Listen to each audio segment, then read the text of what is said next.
Şuralara bakar mısınız arkadaşlar? Abi yazık ya. Ya yazık ya. Yemin ederim harbi ben üzüldüm adama ya.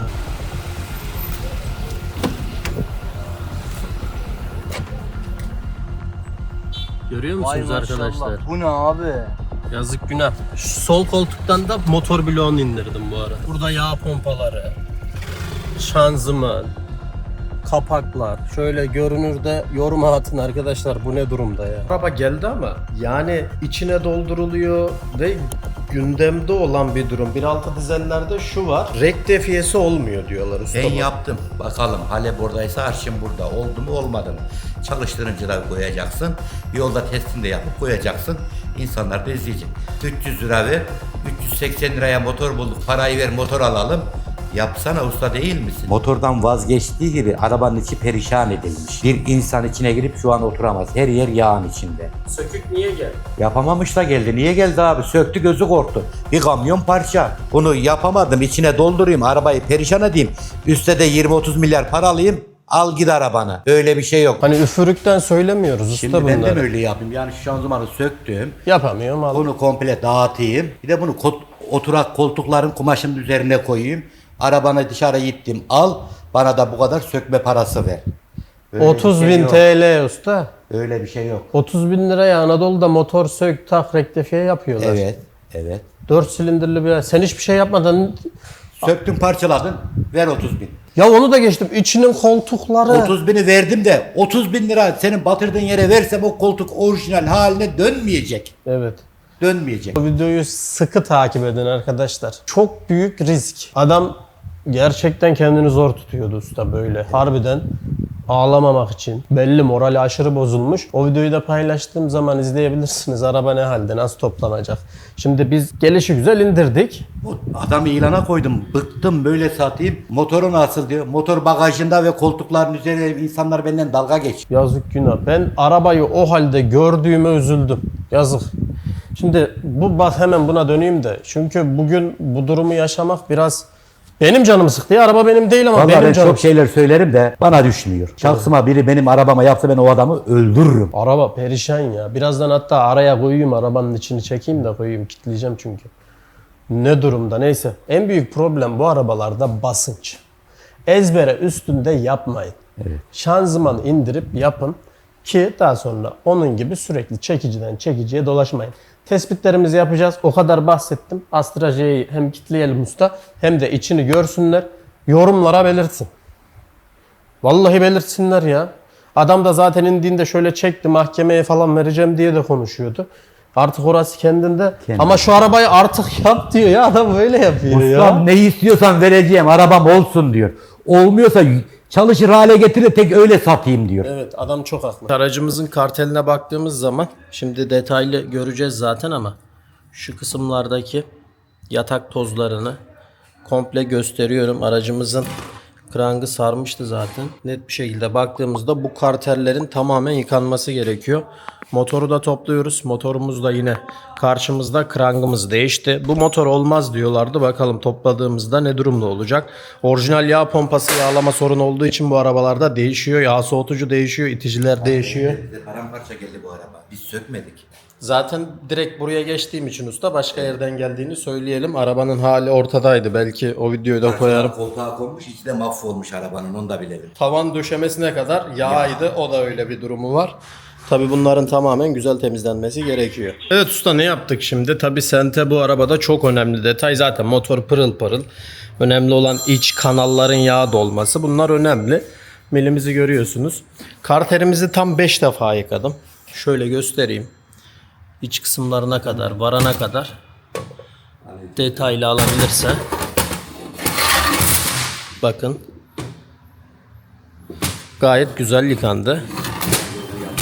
Aynı zamanda yağ pompamız orijinal. GM olduğunu görüyoruz.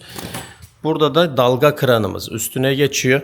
Burada göstermek istediğim yağ filtresini kesinlikle çıkarmanız lazım.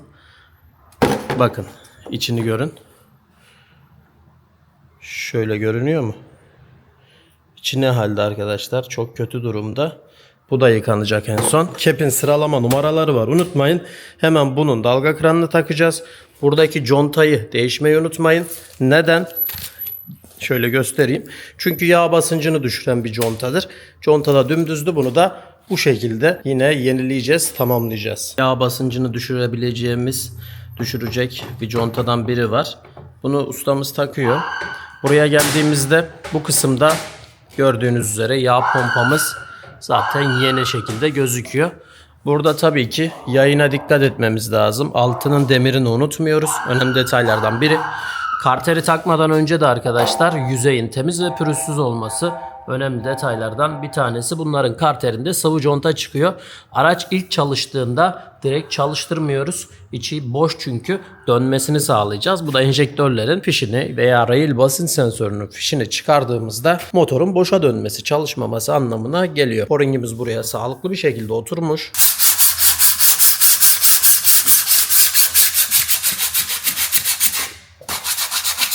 Yüzeyin bu noktada pürüzsüz olması lazım.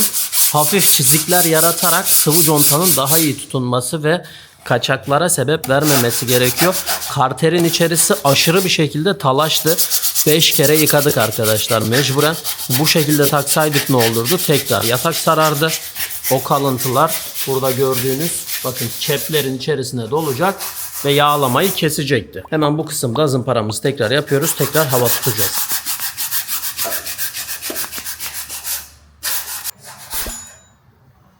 Ustamız sıvı contasını yaptı. Gördüğünüz gibi pürüzsüz. Şimdi yerine takacağız. Önemli olan yüzeylerin temiz olması arkadaşlar. Şöyle gördüğümüz gibi 2 tane karter gibi düşünelim. Bu rektifiyecideyken yapılan. Bu da bizim yaptığımız kep kısımları, ana yatakların. Burada kırılmış mı usta? Kırılıyor mu? Bir şeyler yaşanmış orada. İçinin temiz olduğunu göstereyim. Pırıl pırıl. Bakın sıvı conta kararınca ne fazla ne eksik konumda.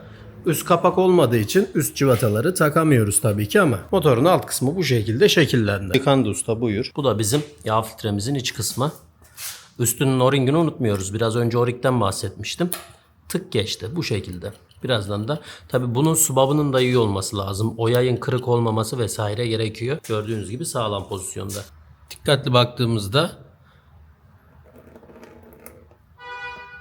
talaşları görebiliyoruz. Kurtulmamız lazım bunlardan. Bakın gri gri dökülüyor. Bunlardan kurtulacağız birazdan. Bunu yıkayıp geliyoruz. Ardından yağ filtresi kısmı da tamam olacak. Dış o-ringi değişirken şöyle ben bir içine göstereyim. İçi tertemiz oldu şu an. Tamam usta, o-ringi değişiyor. Bu filtre benzinliyle aynı bu arada. Yani dizel 1.6 dizelle 1.6 benzinli filtresi aynı. Bunun da bilgisini vereyim. İçi temiz olması önemli. Bayağı bir yıkadım arkadaşlar. Şöyle göstereyim. Bunun da oturduğuna emin olalım. Tık diye oturdu. Yağlama sisteminin temiz ve sağlam olması lazım. Görüyorsunuz tüm yağlama sistemini neredeyse yeniliyoruz, temizliyoruz, yıkıyoruz. Ayrıca detaylı bir şekilde değinecek olursak arkadaşlar bunları 25 Newton üstü sıkmıyoruz. 25 Newton üstü maalesef bu plastiğin kırılmasına yol açacaktır. 25 Newton'da bu. Bu kadar yeterli. Şimdi zincir dizilimine geçeceğimiz için eksantrik kilitlendi. Neresi usta? Ha, şurası. Böyle üst konumda, tamam. Şimdi burada da aynı şekilde işaret var. Şöyle nokta işareti koymuş fabrika. Şöyle gösterelim. Bir de aparatımız var. Bu araçları kesinlikle aparatsız ayarlamayalım arkadaşlar. Ustamız burada gerekli düzenlemeleri yapıyor. Yani krangın o üst kısmı en tepeye bakmış olacak aslında. Kitlemesini de şu gördüğünüz iç kısım, görüyor musunuz? Bilmiyorum ama buradan yapacağız. Cıvataları sıktığımızda tamamen kilitlenmiş olacak. Kesinlikle aparatsız yapmayın. Kaçık gelebiliyor, sente arızası verebiliyor bu araçlar. Tabii zinciri dizmeden önce şöyle göstereyim. Mazot pompasını koymanız gerekli. Ancak mazot pompasının bu iki cıvatasına kesinlikle diş ilacından koymanız lazım. Çünkü iç arka kısımları açık. Buradan arkaya yağ verebilir. Bu yüzden diş ilacı kullanıyoruz cıvatalarımızda. Toplam 2 tane cıvata olduğunu söyleyelim. Tabii ki de ayarı var. Bazılarında ayar olmuyor. Biliyorsunuz bazı araçlarda bunda var. Çünkü nereden anlıyoruz? Kama sistemi koymuşlar. Kamaya göre dizilim yapacağız.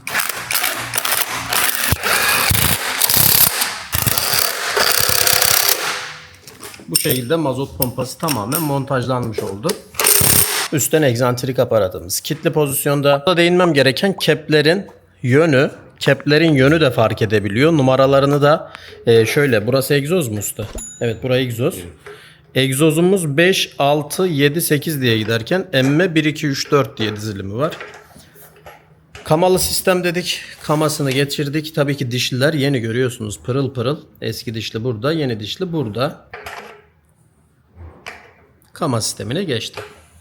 Yenilenen bir dişli daha. Ancak bu dişlide ayar var. Ben göstereyim. Böyle mi? Böyle mi? Yok, diğer türlüsü de. Kullandığımız ürünlerin hepsi orijinal GM. Orijinal GM. Yani sanayi ürün kullanmıyoruz bu araçlarda. Zaten genelde kullanmıyoruz. Orijinal, orijinal, orijinal, orijinal, orijinal. Gergisi orijinal. Şuna değineyim bu arabada. Set aldığınızda, eğer işi de bilmeyen bu ustaysa herkes için söylemiyorum. Bunu böyle takmayın arkadaşlar.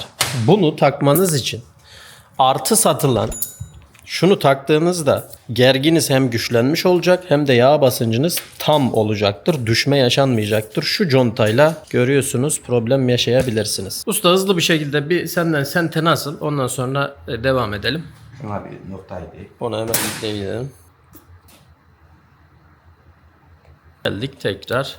Önden başla ilk önce. Tamam. Aparatımız var ya. Aparat krangı kilitledi. Krangı kilitledik. Gösterdim. Kitleyince buradaki işaretimiz üst noktaya geldi. Göstereyim işareti. Burada. Dişlideki işaretimize de geldi. Geldi. Buradan geldik, rengimiz pompadaki noktaya geldi. Nokta var. Tamam. Buradan geldik, iki rengin renksizi noktaya geldi. Evet. Bu kadar. Bu da hemen şu çizgiye gelmiş oldu. Evet, bak buradaki çizgi. Bu da kurmalı bir dişli. Tamamen değiştirdik. Artık tabi senteyi aldık ama gergiyi Boşta. bıraktıktan sonra bunları sıkacağız. Bunlar gevşek şu anda. Tamam, boş bak. Tamam ustacığım. Şöyle penseyi verdim. Evet. Şu an gerdirdim. Olay bitti mi? Bitti. Olay bitti. Sente bu. Aparatsız yapmayalım. Aparat önemli. 1.6 dizel B16 DT koduyla gelen zincir setimiz bu şekilde ayarlanıyor. Aparatı aldık. Her şey tamam demiyoruz. Niye biliyor musunuz arkadaşlar? Bu arabalarda piston subaba değmez. Yanlış ayarlasanız da. O yüzden aparat Bu önemli. eğme şansı yok. Subap eğmez yani. Horoz kırar, mil döndürür vesaire. Rahatladı mı? Rahat bir şekilde giriyor çıkıyor. Tamam. Krangımız da yerinde. Krank Krangı göstermiştim. burada. Kilidimizi alıyoruz. Krangın kilidi sökülüyor. Bunu takarken de bunun buraya geçtiğine emin olalım.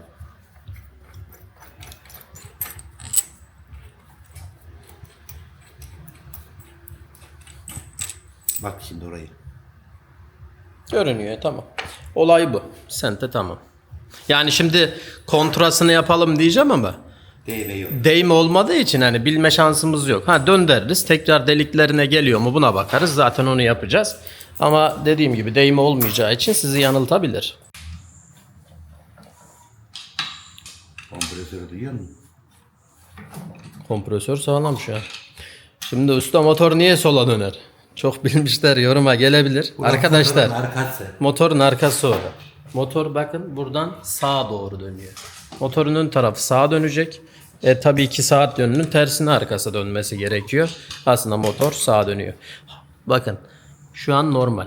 Sağa döndürseydi ustamız, bir döndürür müsün hafif? Sente atlama noktasına gelirdi. Şurayı İçine bastı. bak, basıyor bura. Şimdi tam tersi yap usta. Şurada çünkü zincir atlama noktasına gelecek. Bak gördün mü? Zinciri çekti. Yanlış. Böyle döndürmeyin. Arkadaysanız eğer soldan, öndeyseniz sağdan döndürün. Yani gerginin her zaman dolu haline. Bu da bizim şu an için doğru olduğunu gösteriyor. Evet, aracımıza devam ediyoruz. Şöyle gördüğünüz gibi soğutma sıvımızda, yani suyla alakalı borularımız var. Yine bekliyor emme manifoldu egere sistemlerine ait. Bu gördüğümüz boru hemen şu kısımda yerleri de mevcut. Ve buradan da yine hemen su pompasına doğru gidiyor. 2 tane civatası mevcut. 2 civatasını sıkıyoruz şu anda. Aynı zamanda alt kısma baktığımız zaman buraya yine bir civata geliyor. Arkada da aynı şekilde bir civatası mevcut.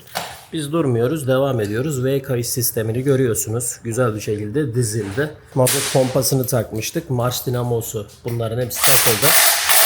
Araca gördüğünüz üzere yeni bir yağ soğutucu taktık. Yani neredeyse tamamen sıfırlanmış bir halde araç.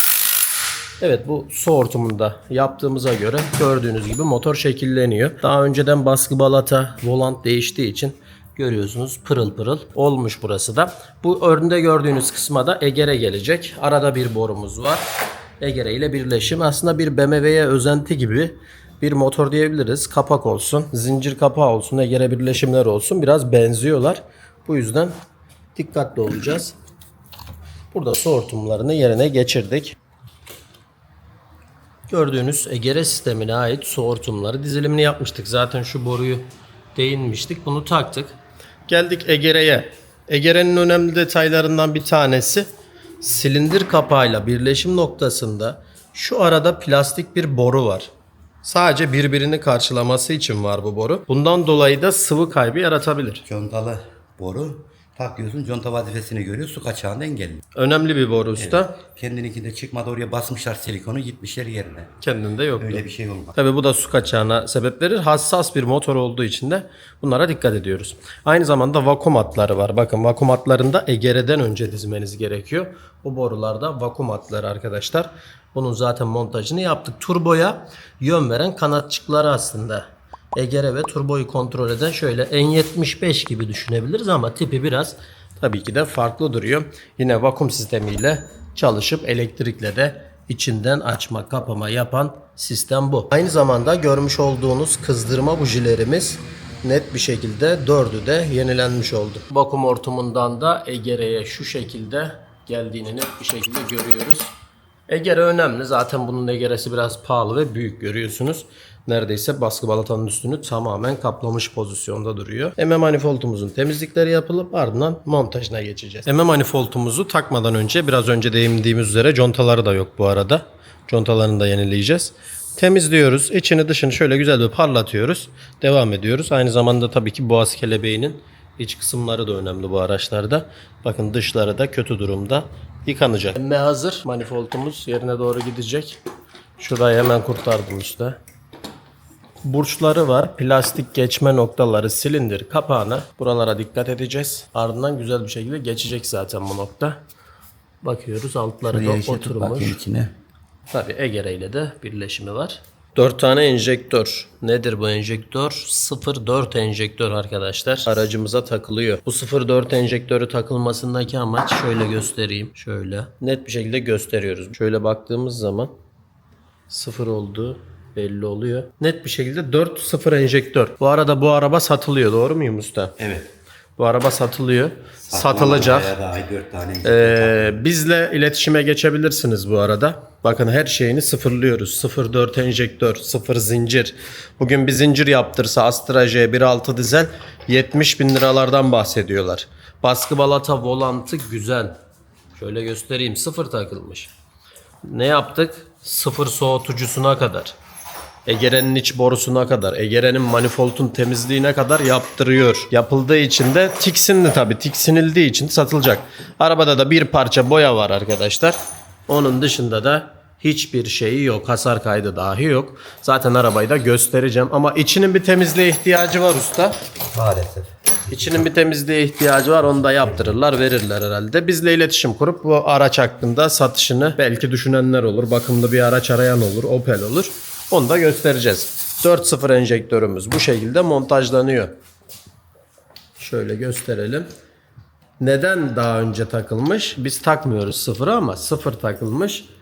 Enjektörler yanmış diye. Enjektör yanmamış. Dibindeki pulundan kaçak. Pulundan işte bak burada biz söyleyince kötü oluyoruz usta. Enjektör pulundan kaçırdığı için 4 adet enjektör takılıyor bu arabaya. Enjektörlerin yanmış deniyor. Bakın 0 enjektör. Net bir şekilde gösterebilirsem. Görebiliyor muyuz? 4 tane de 0 enjektörü var. Daha ne olsun usta? Krangı yeni, pistonu yeni, yataklar yeni, subaplar yeni, silindir conta yeni, conta takım yeni. 350 bin lira masraf çıkarmışlar bu abimize motor değişecek diye. Tabi biz revizyonunu yapıyoruz. Bakın içine kadar temizledim arkadaşlar. Gayet güzel bir motor. Arayanın eline geçmez bir araba diyelim. Artık gerisi de önemli değil. Alıcıya, satıcıya bağlı durumlar. Biz sadece videodan belirtmemizi istediler. Biz de videoda belirtiyoruz. Bakın arkadaşlar sıfır gıcır gıcır. Görüyor musunuz? Rekor anahtarını birazdan takacağız ama önce tutması lazım bu rekorların. Bir diğer enjektörümüz geliyor. Bu enjektörlerde sıralama normalde önemli ama biz ezbere de takabiliriz. Çünkü kodlamasını cihaz üzerinden yapacağız. Yapılmazsa aracınızda çekiş düşüklüğü ve şakırtılar olacaktır. Bunlar da önemli.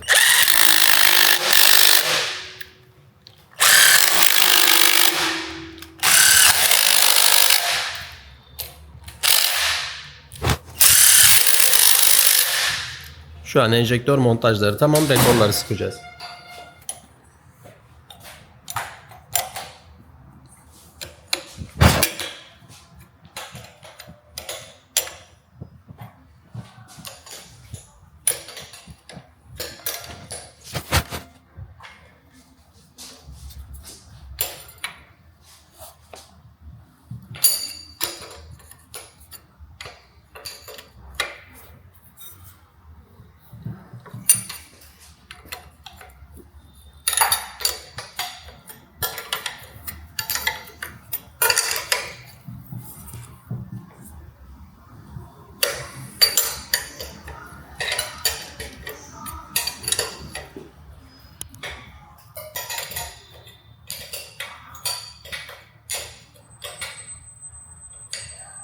Burada da Porsche videomuzun geleceğini söyleyelim. Şöyle göstereyim. Bunun da motor revizyon yapılıyor.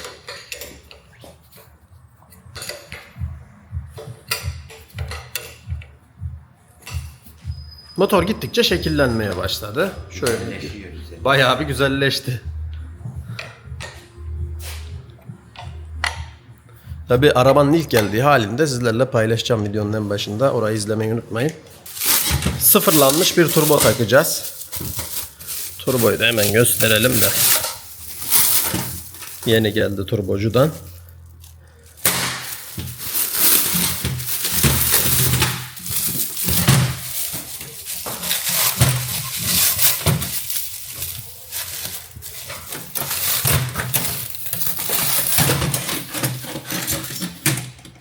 Merakla bekliyorum. Neyi bekliyorum? Bu arabanın rektifiyesi olmaz diye 3 yer geziliyor. Hep sıfır motor, sandık motor, çıkma motor vesaire denilmiş. Bakacağız. Ben de merakla bekliyorum açıkçası. Sonuç ne olacak ama turbomuzun da sıfırlandığını görebiliyoruz.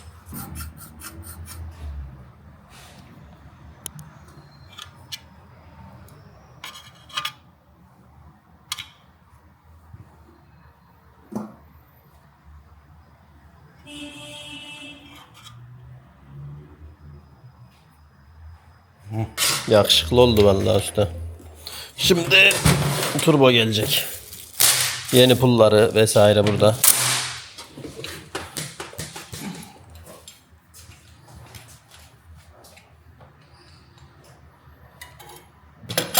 Heh. Saplama girdi. Geri dönüş geldi. Evet, partikül filtremizi taktık. İçi zaten temizlendi, yıkandı bu arada. Egzozcudan geldi. Üstünün koruyucu, ısıdan koruması için şu şekilde taktık. Şanzıman montajlandı. Egere bölümü tamam. Yani motor neredeyse tamam arkadaşlar. Şöyle de genel detaylı bir çekim alalım. VK iş bölümünün dizilimi de tamamdı zaten. Bayağı ilerledik biz aslında. Bu aracımız bize sökük haliyle geldi. Bütün parçaları koltukların üzerine doldurulmuş. Motordan vazgeçtiği gibi arabanın içi perişan edilmiş. Bir insan içine girip şu an oturamaz. Her yer yağın içinde. Sökük vaziyette geldi. Biz motoru zaten söküktü, sökmedik. Motoru rektifiyeye verdik. Krank, bilyel kolu, piston, blok, silindir kapak, gereken turbo, kavrama, volant, zincir bölümü, yağ pompası bunlar yenilendi. Motoru topladık. Motor dağınık gelmişti. Dediğim gibi motoru topladık, bu hale getirdik. Artık bunu yerine takıp, araca takıp çalıştırma zamanı geldi. Bu araba niye geldi? Sökük geldi de. Sökük niye geldi? Yapamamış da geldi. Niye geldi abi? Söktü, gözü korktu. Bir kamyon parça. Sen o arabanın içini çektin ya, hani koltukların, bu parçalar koltuklarda doluydu ya. Orayı koy da insanlar nasıl iş yapılır, nasıl iş yaptırılacak kişileri seçsinler. Bunu yapamadım, içine doldurayım, arabayı perişan edeyim. Üste de 20-30 milyar para alayım. Al git arabana. Öyle bir şey yok. İş böyle olur. Tertemiz kalem gibi toplanır, takılır. Bu giriş videosu, bunun toplanma aşamasında videoda devamı var. Oradan izleyebilirsiniz. Usta şimdi şöyle bir durum var. Şunu söyleyeyim. Buyur.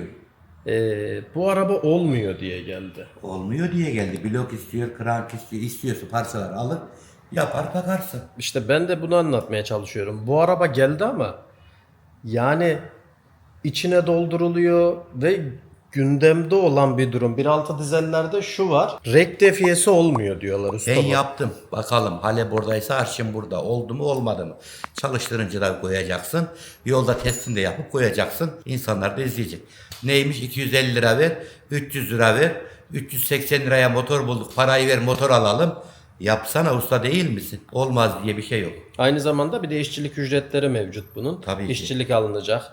İşte yağ konulacak. Bunların hepsi antifrizdir. Saf giderler var. Saf giderleri olacak. Bunlar da var usta.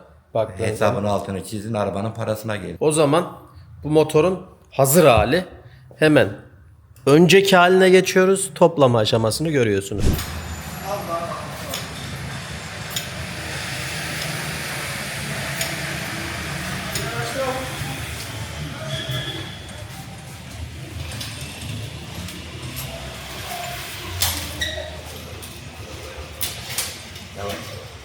Değmez. Demiri al, kabı da aç havaya koy. Yavaş. Dur usta. Burada şey vardı. Ayak var bak. Ne ayağı? Akünün yeri.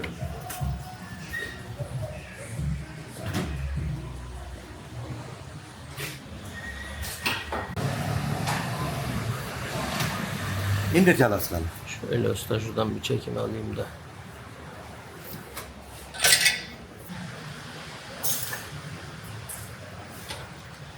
Tamam. Aracımızın Calaskar yardımıyla hızlı bir şekilde motorunu indirirken bindirirken gösterdik. Şimdi bayağı eksikleri var. Yani toplanmamış, dağılmış vaziyette gelmişti. Zaten video o kısımda başladı. Arabanın içini en son göstereceğim. Merak konusu olsun ki içi leş gibi. Tavanlar, tavan döşemeleri, koltuklar maalesef kötü duruyor. Biz buradan elektrik, su tesisatları, yine beyin görüyorsunuz, bunların hepsi montajlanacak. Motor şu an beşik gibi oynuyor. Usta bir oynatabilirsek. Alttaki kulaklar eksik. Sadece sağlı sollu kulaklarımız takılı. Bu kısımda sekmanı yok. Bekliyorum. Sekmanı yok. İşte hepsi gönderdikleri kutuda çıkarsa bakıyoruz. Bu kısımda sadece buralar var. Çünkü buradan aramaya çalışacağız. Şöyle bir sekman olması lazım. Bir tane var. Araç ne kadar uzun süredir yatıyorsa şöyle arka plandan çektiğimizde bakın tozlar, pislikler, el izleri, plakadan zaten anlayabilirsiniz. Bakın şöyle göstereyim, toz kaplamış komple. Yani yıkansa, temizlense gayet güzel bir araba, temiz bir araba. Sadece sol ön çamurluğunda boya mevcut ama işte maalesef motoru. Ama itinayla topladık. Tüm sistemler, turbo sistemi yenilendi. Egere'nin kurum temizliği, yine bir sekman istiyor ustamız. Egere manifold, tüm kurum temizlikleri yapıldı. Enjektörler 4 adet sıfır kullanıldı. Arkada yağ soğutucusu değişti. Alttan içinden yağ pompası değişti. Yağlar, yağ filtreleri, zincir seti tam takım değişilmesi lazım. Manuelde dişli farkı vardır. Ona da dikkat etmek gerekiyor. Adım adım ilerleyelim. Sigorta kutu bölümündeyiz. Aynen orada da klipsleri var. Sigorta kutu bölümündeyiz. Çünkü şurada bakın sigorta kutusuna giren kısımlar mevcut. Ustamız buradan ayırmaya çalıştı. Bakın aynı sistem yine bu kısımda görünüyor. Hemen bunun şöyle bir kaldırabilirsek alt kısmından görebiliriz arkadaşlar. Buraya montajı tamamlanacak. Tabii bu tesisatların normal geçmesi gereken yerden geçmesi gerekiyor. Çünkü biliyorsunuz bazı yerlere geliyor, bunlar yara alıyor. Sonra arıza ara dur. Ustamız gerekli yerlere, pozisyonlara geçirdi bunu, görüyorsunuz. Güzel bir şekilde geçti. Tabii civatalar da direkt olarak oraya sıkmış olacak. Soketi kendine çekecek. Ardından da birleşecek. Tık diye sesi duyduk. Sıkalım.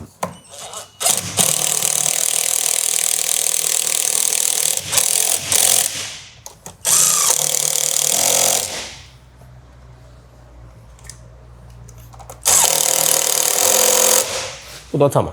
Tabii hepsi yerlerini söylemeye başladı bize. Sigorta kutusundan devam ettiğimiz için. Bu da gördüğünüz gibi birleşim. Bir dişi bir erkek soketler. Ardından kilidini kapatacağız.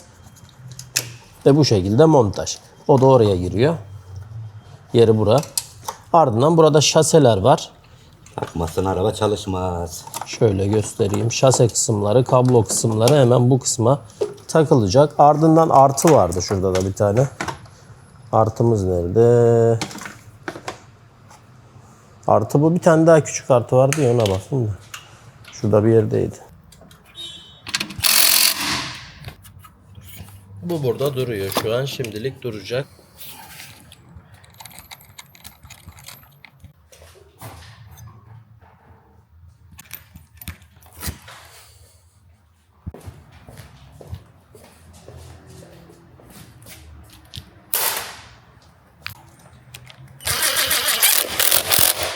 Arka kısma geldik. Bu bizim fren Westinghouse hortumumuz.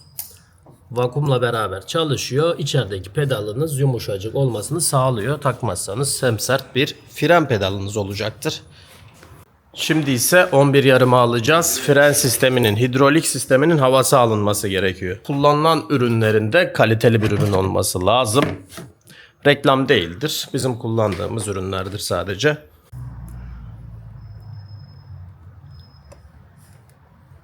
Fren sisteminin havası önemli usta. Evet. Fren ve debriyajın ikisinin birlikte havasını alacaksın ki pedal dolacak, fren de dolacak, tutacak. Pompalamaya geç. Bir anda boşa geçtiği an İşte o anı düşünme bile. düşünmeye gerek yok. Manuel vitesli bir araç.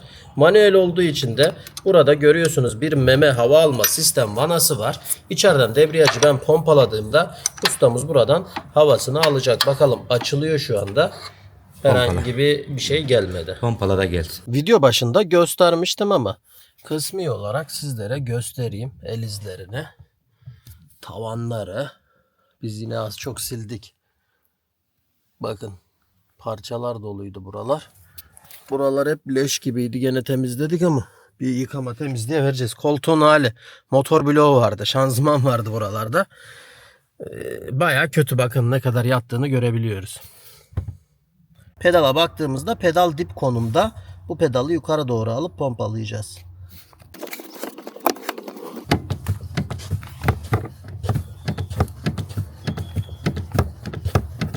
Yukarı doğru geldi pedal.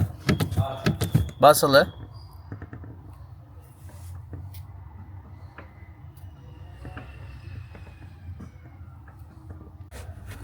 Yine dipte kaldı.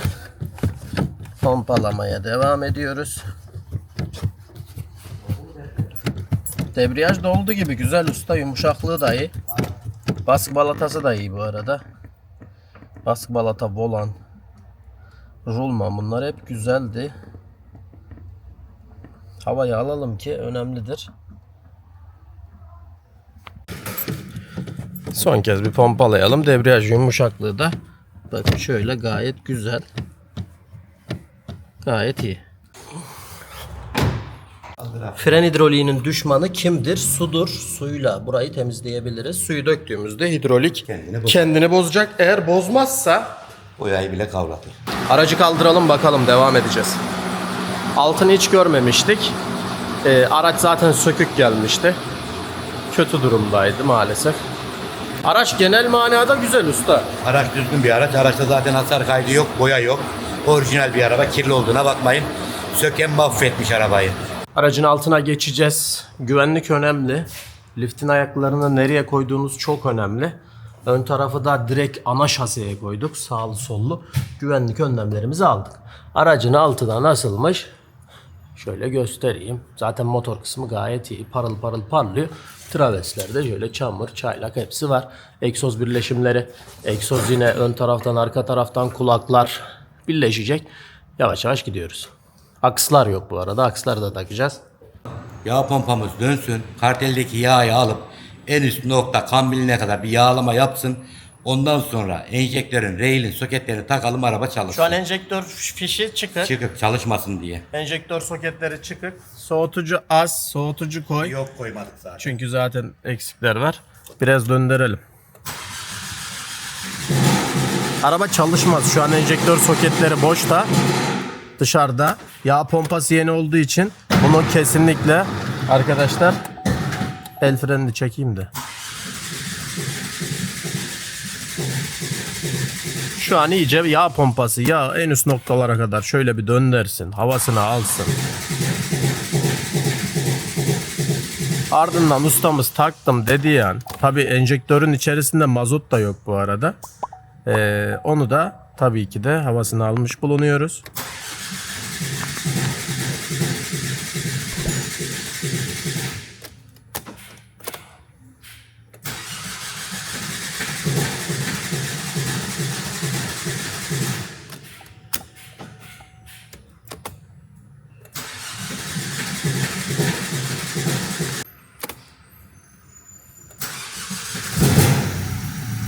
Yavrum benim be. Çıtır çıtır çıtır çalışıyor. Sadece arızalanmamız yanıyor. Hava akış vesaire takılı değil. Normal. Biraz çalışsın, dışarıdan bakalım. Normal. Bu ibareler hep normal. Eksikler çok. Akslar takılı değil. Interkol hortumu takılı değil.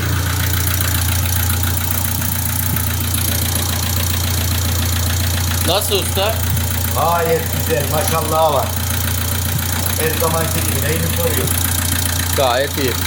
Tabi havalarını aldık. Enjektörlerin havası alındı. Bu yüzden mazot oldu. Buralar temizlenecek. Araç biraz çalışsın. Suyu yok. Kendine gelmesi lazım. Su vesaire koyacağız. Egzozdan dumanlar çıkıyor olabilir. Uzun egzoz takılı değil. Tamam. Boğuk bir ses duyabilirsiniz. Intercooler, turbo hortumları, hava filtresi falan takılı olmadığı için normal. Bizim için şu an stabil çalışması önemli.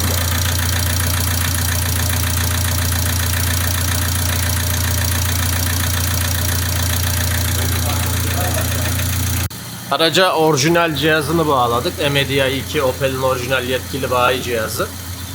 Gördüğünüz üzere 2 tane arıza var. Görüyorsunuz motor kontrol ünitesinde kütle hava akış, yani hava filtresinin çıkık olduğunu söylüyordu. Zaten geçti ve başarısız diyor arkadaşlar. Bu kısımda tabi bunu sileceğiz. Ardından kontrol edeceğiz. Herhangi bir arıza kodu var mı? Şuradan ekleyelim. Tamam diyelim. Tamam. Şu an tamamlandı ve hiçbir DTC depolanmadı. Arıza kodumuz yok şu anda. Şu an tamam.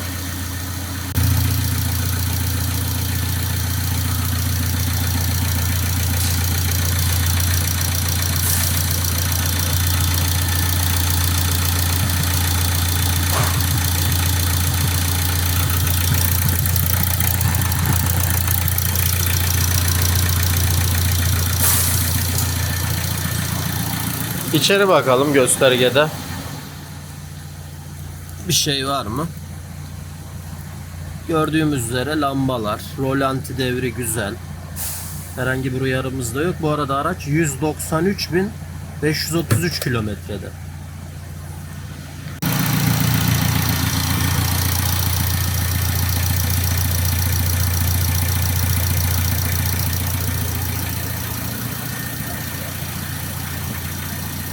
Evet, aracın motorunu takmıştım, çalıştırdım. Turbodan siyah yağ çıkıyor. Arabada ise tertemiz yeni yağ var. Bu siyah yağ nereden gelir? Nereden gelir? Arabayı tekrar söktük. Niye söktük? Siyah yağ dumanı basıyor. Egzozdan aşırı duman basıyor. Ben de yaptığım motorda bu olması mümkün değil düşüncesiyle geldim. Interkolü söktüm ve buradan çıkan yağlar burada Dünden belli de akıyor, hala bitmiyor. Biraz daha yiyelim bakayım içinde kaldı mı? Bunu komple söküp yıkayacağız tabii de. Çıkardık.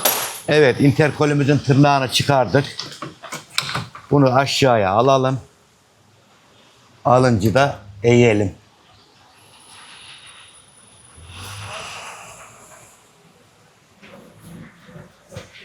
Bu ne yapıyor bizim arabamızın? Emme yoluyla yağı emiyor. Piston üzerinde yağ yoğunlaşıyor. Arabanın çalışması bozuluyor. Bir.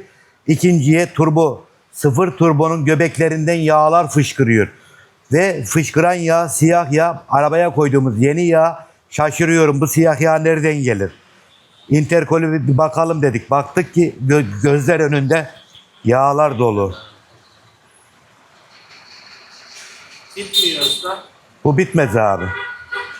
Bu komple ya değişim ya iyi bir temizlik. Bunda yağlar basıyordu manifoldun üzerine, partikülün üzerine fışkırıyordu, akıyordu. Yukarıda ise emme girişini söktüğümde fren hidrolik bidonu ve motorun karşı göğüs kısmı yağın içinde kaldı. Gelecek mi? Gelmez olur mu? Akıyor abi, akıyor. Bu araba gel de çalışsın. İçi yağ dolu. Bu yağ ise yolda ambeleye kalkar, bir el kolunu koparır, bir yerleri koparır, araba istobeler kalır. Recep Usta'nın yaptığı motorda bu derler. Bu değişecek mi? Ne olacak? Bu komple bir yıkamaya vereceğiz. Bunu yıkanmadan geldikten sonra kurutup takacağız. Aracımızı dışarıya çıkardık. Gördüğünüz gibi yağmurlu bir İstanbul günündeyiz. Tabii ki şöyle gösterelim. Önemli olan gösterge paneli. El frenimizi çektik. Stop etti. Autostop özelliği girdi. Hemen bunu bir devre dışı bırakıp dışarıdan dinleyelim aracı.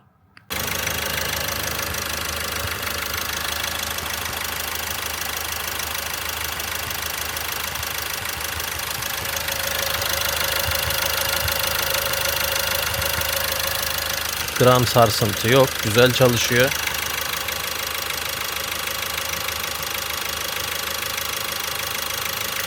Tekrar içine bindik. Kısmi olarak sürüşü gösterelim.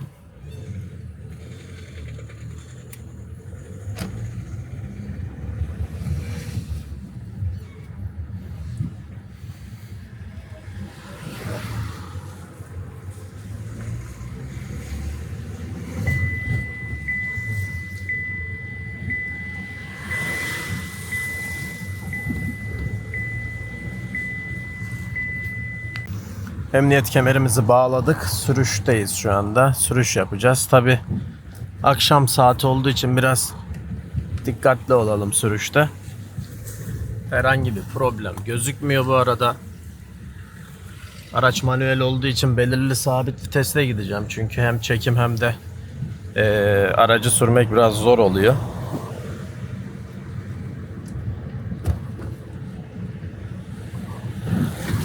Gösterge panelimizi görüyoruz. Herhangi bir uyarı lambamız yanmıyor. 193.535'te aracımız. Şöyle biraz yol yapalım arkadaşlar. Tabii başından geçen olaylar büyük olaylar bu müşterimizin. O yüzden bu kısımlarda değinmek istemiyorum. Videonun başında göreceksiniz. Araç bize sökük vaziyette gelmişti. Birçok parçası aslında eksikti. Tamamlamaya çalıştık, yapmaya çalıştık. Şükür eksiksiz bir şekilde oldu. Intercooler araç çalıştıktan sonra doluydu arkadaşlar. Bunu da tamponu söküp interkol radyatörümüz tamamen sökülüp temizlendi. Bir problem yok şu an. Hafif duman atabilir. Bu da gayet normal. Dediğim gibi araç problemli bir şekilde gelmişti. Güzel bir araba, temiz bir araba. Sanki ağır hasar kayıtlı bir araba muamelesi yapılmış araca ama bir parça boyalı bir araba. Temiz bir araba. Sürüşü de yumuşacık ama maalesef problem yaşanmış. Olabiliyor ama işte bu motor rektifiye olmaz, bu motor olmaz. Sandık motor al gibisinden söylemler müşterimizi aslında kıllandırıyor. Araç bu şekilde bitti. Sürüşümüzü biz yine devam edeceğiz ama herhangi bir kusur, problem, hata çıkarsa video devam eder. Ama bir problem yok gibi gözüküyor arkadaşlar. Kanala abone olmayı, bizleri desteklemeyi unutmayın. Teşekkür ediyoruz. Yağmurlu bir akşam. Akşam trafiği. Kimseyi de tehlikeye atmadan videoyu sonlandırıyorum. Videoyu beğendiyseniz beğenmeyi, kanala abone olmayı da unutmayın. Teşekkür ediyorum.